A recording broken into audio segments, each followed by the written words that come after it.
pause a moment. I read an article last night in the Financial Times about a group of people from Alberta, I won't describe them as Albertans, who went to the White House seeking the assistance of the United States to break up our country. Now, I understand the desire to hold a referendum, to talk about the issues you want to talk about in Canada. We got free speech, that's important. But to go to a foreign country and to ask for assistance in breaking up Canada, there's an old-fashioned word for that, and that word is treason. It is completely inappropriate to seek to weaken Canada, to seek to go and ask for assistance to break up this country from a foreign power. And with respect, a president who has not been particularly respectful of Canada's sovereignty. I'm going to be raising that issue at this table.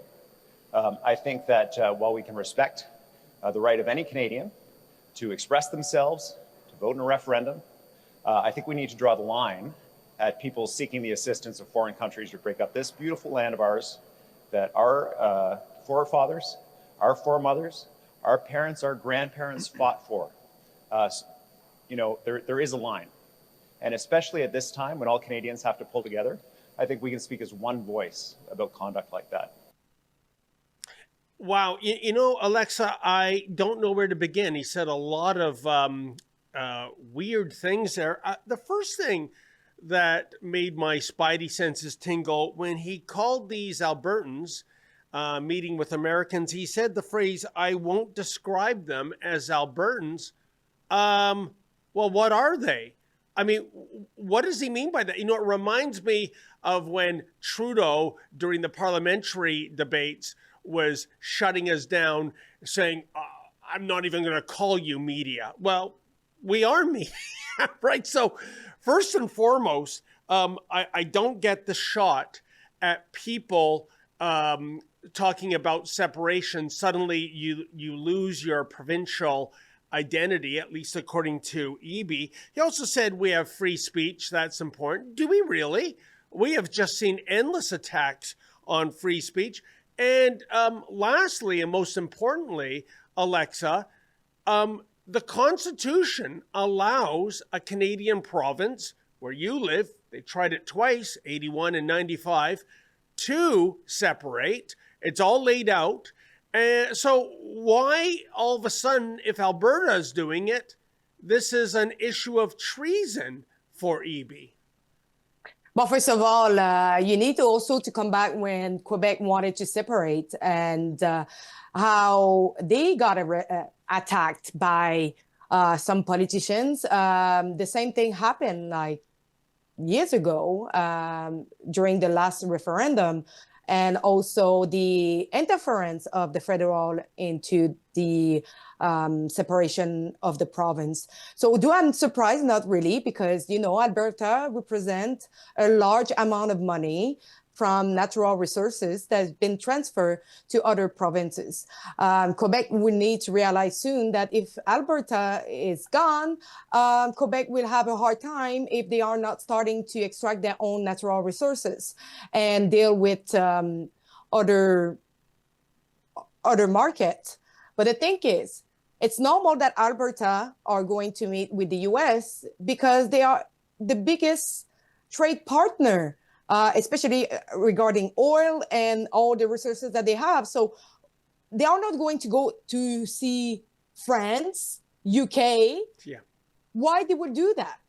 They will go and see the partner that they will need if they separate from Canada. And also, they will need to have also military support.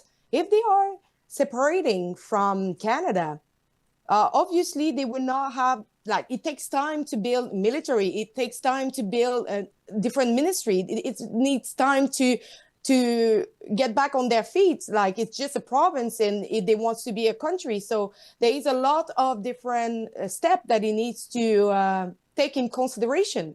No, these are excellent points. And geography, Alexa. You drive far enough south in Alberta, guess where you hit? It's the state of Montana, which last I looked was part of the USA. So if you were, engineering a separate state, if you will, of Alberta, well, naturally, your most obvious trade partners from geography and from the economy is going to be the United States of America. And by the way, this is what I would say to Premier Eby. I mean, you know, back off on being so sanctimonious.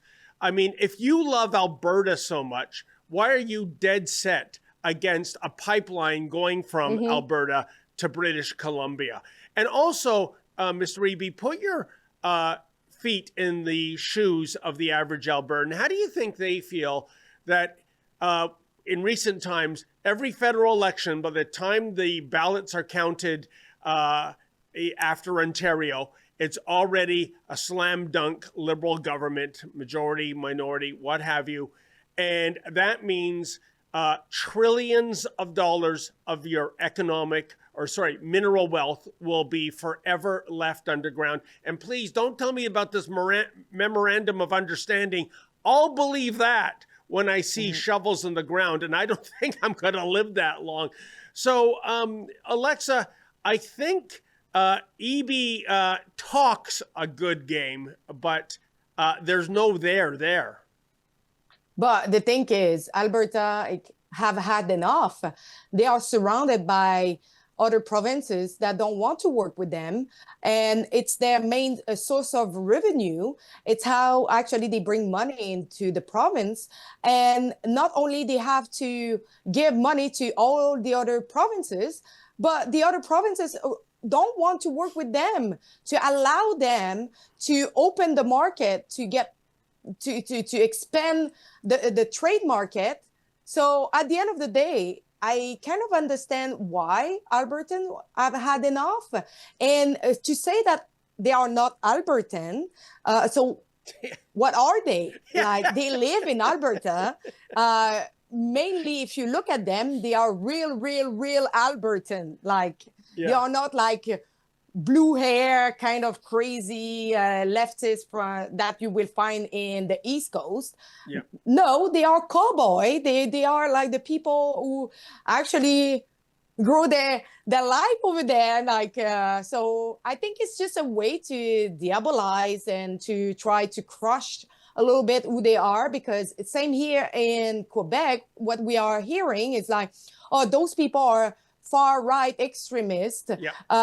There is, and lots of them are saying, like, I would not be surprised that there is foreign funding into pushing Alberta to separate from the rest of Canada. And some of them have even mentioned, like, Russian funding in the US for some influencer and everything. And I'm just like, come on, are we bringing back everything that they said during the convoy to just try to diabolize part of the society that just wanted something else? Yeah.